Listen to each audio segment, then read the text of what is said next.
Bonjour à toutes et à tous et merci d'être au rendez-vous de l'actualité sur Eden Télévision.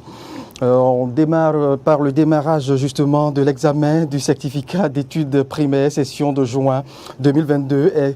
Cet examen est effectif sur toute l'étendue du territoire national. Dans ce journal, nous ferons revivre le lancement officiel de cet examen dans deux différents départements, à savoir le département de l'Atlantique et celui du littoral. À suivre toujours dans ce 13h, les 30 années de la justice constitutionnelle au Bénin annoncées la semaine dernière.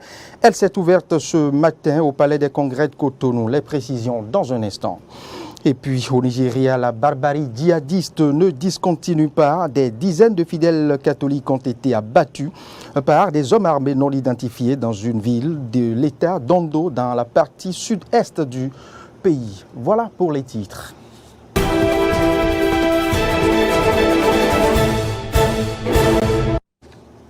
Vous faites bien de préférer l'actualité sur Eden Télévision. Je vous en parlais au sommaire.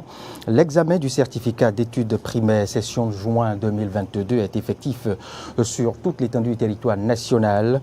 C'est le maire de la commune d'Abomey-Calavi, Angelo Arwandjinou, qui a donné le top des compositions dans le département de l'Atlantique. En voici le compte-rendu signé Frédéric Espoir Romambou. C'est à pas de charge que la délégation communale est entrée dans l'enceinte de l'école primaire publique de Godomé Centre ce matin.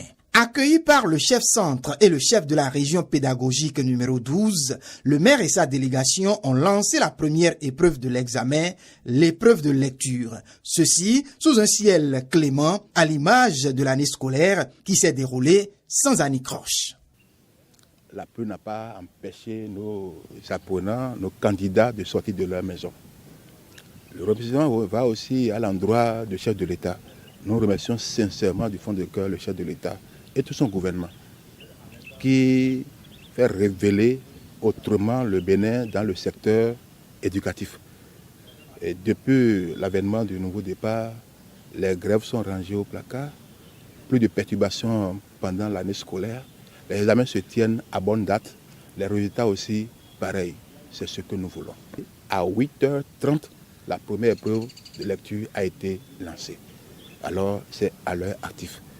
Nous n'avons rien à leur reprocher. Tout se passe très bien ici. Félicitations à eux.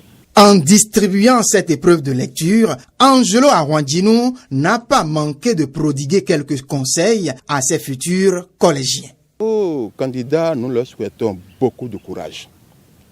Ils ont 3 jours pour boucler entièrement les efforts fournis depuis le début de la rentrée. Je leur ai demandé de ne pas céder à la tricherie, d'être concentrés sur leurs épreuves. Ce n'est pas un concours, c'est un examen. Ils ont été habitués aux évaluations, aux examens blancs. Donc les sujets qu'on leur donne durant ces 3 jours sont des sujets qui sont à leur portée. C'est pour cela que nous leur demandons d'être posés, d'être vigilants et de donner le meilleur d'eux-mêmes. Et sûrement, le résultat sera au bout de leurs efforts. Pour le chef centre, aucun incident majeur n'est à signaler pour ces premières heures de l'examen. Pas du tout de retard. À 7 heures, je sonnais, tout le monde était déjà là. On a un petit qui est arrivé avec son papa, mais un peu fiévreux, mais la dame de la santé l'a déjà pris et on lui a demandé s'il peut tenir. Il a dit oui. Donc il est en salle. Se sentant satisfait de ce que le conseil communal ait choisi sa région pédagogique pour le lancement officiel, Gabriel Dossou, responsable de la région numéro 12, revient sur les statistiques à sa charge. Que dans la région pédagogique, nous avons 9038 candidats qui composent dans 27 centres, décuplés en 273 salles de classe. Et donc, ces centres sont répartis sur toute l'étendue de l'arrondissement de Godomé. Et avec les informations qui me parviennent, c'est que tout a bien commencé dans chacun de ces centres. C'est ainsi parti pour 3 jours de composition dont la finalité sera de décrocher le précieux sésame, le certificat d'études primaires. Eh bien, d'un département à un autre, ils sont près de 17 125 candidats répartis dans 48 centres de composition à Cotonou pour le certificat d'études primaires, session de juin 2022. C'est le maire Lucas Tropo de la commune de la municipalité de Cotonou, accompagné bien évidemment du préfet Alain Oronla. Les deux ont lancé ces compositions dans ce département du littoral. Voici des précisions. Je crois qu'il faut commencer par remercier les enseignants, les directeurs, les responsables à divers niveaux de l'enseignement primaire. Parce que si nous sommes là ce jour, c'est parce qu'ils ont pu faire le travail. Et nous osons croire, reconnaissant qu'ils ont bien fait leur travail. Donc je voudrais les remercier tous. Je voudrais remercier les parents d'élèves qui se sont ici toute l'année durant, à amener les enfants à l'école, à les mettre dans de bonnes conditions pour travailler. Et je dis que ce jour est un jour heureux, parce que ce jour c'est le dénouement. C'est quand même le premier examen pour ces enfants. Et nous espérons qu'ils réussiront tous. Nous leur avons prodigué des conseils, nous sommes passés par là aussi. J'ai la ferme conviction que autant qu'ils sont, ils réussiront. Nous avons prié pour eux et qu'ils soient en de très bonne santé pour les quelques jours qu'ils auront passé ici. Et que dans quelques jours, à l'annonce des résultats, ces enfants puissent tous sauter de joie. Vous savez aujourd'hui que le gouvernement met un accent particulier sur l'enseignement. Les fruits, au jour le jour, au fil des années, nous les voyons. Nous apportons notre pied à l'édifice et ensemble, dans une synergie d'action, nous ferons en sorte que ces enfants représentent vraiment la relève pour le futur, pour demain. Depuis quelques années, vous avez vu la régularité et la ponctualité avec lesquelles les examens sont organisés. J'assiste pour ma part à ce deuxième exercice et vous avez vu, tout a démarré à l'heure. Tout était en place, les enfants sont venus beaucoup plus tôt, l'encadrement était sur le terrain et le lancement s'est déroulé sans incident, de la même manière que j'espère que les épreuves se dérouleront sans incident et que le littoral maintiendra sa place de premier au plan national comme nous l'avons fait l'année dernière. Toujours au chapitre CEP 2022, le directeur départemental de l'enseignement maternel et primaire, Martin Luther Adoremou, nous expose quelques statistiques relatives à l'organisation du CEP dans le littoral.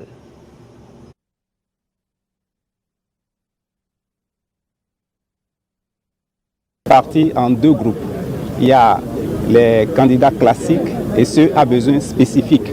Les candidats à besoins spécifiques, c'est ceux qui souffrent d'une déficience ou d'une insuffisance. Les aveugles, les sourds. Il y a 2 centres de composition pour ces candidats. Ils sont au nombre de 39 dans le département. Et les autres classiques, nous avons 17 176 candidats qui composent dans 46 centres. Au total, nous avons donc 48 centres de composition dans le département du littoral pour 17 215 candidats, dont 8 596 filles. Nous avons une régression par rapport à l'année dernière. Et cette régression s'explique par le fait que le nombre de candidats, le nombre d'enfants qui passent du CM1 au CM2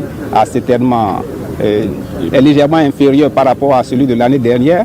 Et d'autre part, nous avons les parents qui de plus en plus vont à Calavi et à Sémékodi, ce qui fait que la population à Cotonou dans le littoral diminue. Dans un autre registre maintenant, le bilan de l'an 1 du deuxième mandat de Patrice Athanase Guillaume Talon se poursuit. Dans ce cadre, bien évidemment, des émissions, sinon des entretiens ont été réalisés et en cours de diffusion sur les différentes chaînes de télévision privées et publiques du Bénin.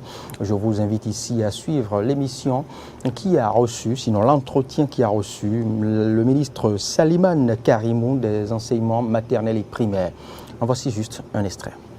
Par rapport aux prévisions inscrites dans le PAG1, dans le domaine de l'accès, de l'équité, de la rétention, nous avons promis à nos compatriotes de réduire ou à défaut annuler totalement ce qu'on peut considérer comme déficit en infrastructure scolaire.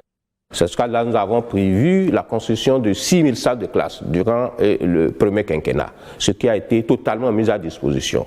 Non seulement l'État a joué sa partition, en mettant à la disposition des collectivités territoriales à travers le fonds FADEC les ressources nécessaires qui sont en tout temps passées d'environ 3 milliards et quelques à 7 milliards et au-delà de 7 milliards pour permettre aux collectivités territoriales de réaliser les infrastructures scolaires, de les équiper. Il y a également qu'entre-temps l'État a mis en place l'Agence pour la construction des infrastructures du secteur de l'éducation qui a également reçu les ressources nécessaires pour la construction des infrastructures.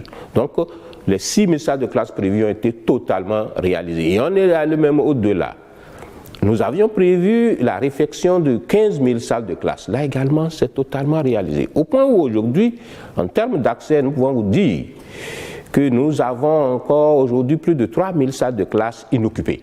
C'est-à-dire des salles de classe construites, équipées, mais qui n'ont pas d'apprenants. Et ça, je voudrais faire la nuance. Cela n'est pas dans le lot des nouvelles salles de classe réalisées. C'est dans le lot des anciennes salles de classe réalisées. Le constat que nous avons fait, qui relève d'un certain nombre d'années, c'est qu'il y a eu dans notre pays beaucoup de salles de classe qui étaient en sous-effectif. C'est-à-dire, vous avez des salles de classe par endroit qui avaient moins de 10 apprenants.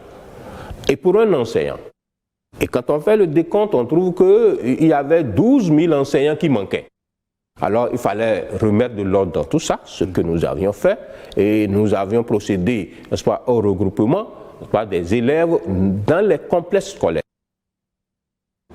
Dans un autre registre maintenant, le Bénin abrite du mardi 7 juin 2022 au jeudi 9 prochain la célébration du 30e anniversaire de la justice constitutionnelle en République du Bénin. En prélude à l'événement, le secrétaire général de la Cour constitutionnelle et le chef division assistance électorale de la CEDEAO ont animé à la fin de la semaine écoulée une conférence de presse pour annoncer justement les 30 ans de la justice constitutionnelle. En attendant de retrouver les images de la célébration qui ont démarré ce matin au Palais des Congrès de Cotonou, je vous invite ici à revivre à nouveau ce point de presse.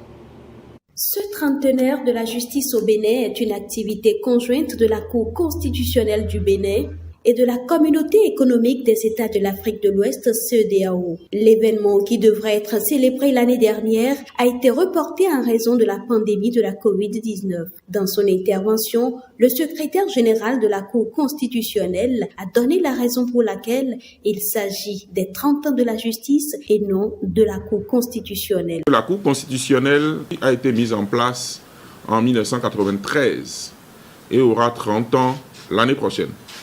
Mais en attendant la mise en place de la Cour constitutionnelle en 1993, il y a eu le Haut Conseil de la République qui, à partir de 1991, a joué le rôle de Cour constitutionnelle entre 1991 et 1993. Donc l'année dernière, 2021, cela faisait 30 ans de la justice constitutionnelle au Bénin.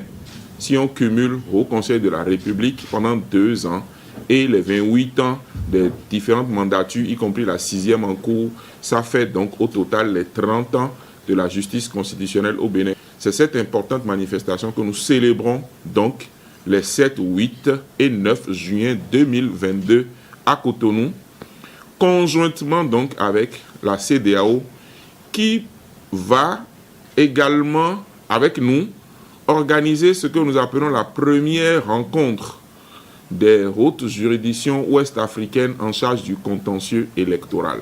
Le chef de la division assistance électorale de la CEDEAO dévoile ici l'objectif de cette première rencontre des juridictions en charge du contentieux électoral. L'objectif principal, c'est d'offrir un forum d'échange de bonnes pratiques à ces différentes juridictions.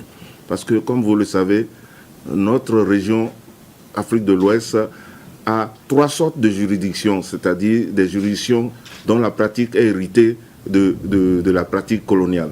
Nous avons la juridiction de pratique lusophone, nous avons les juridictions de pratique francophone et les juridictions de pratique anglophone.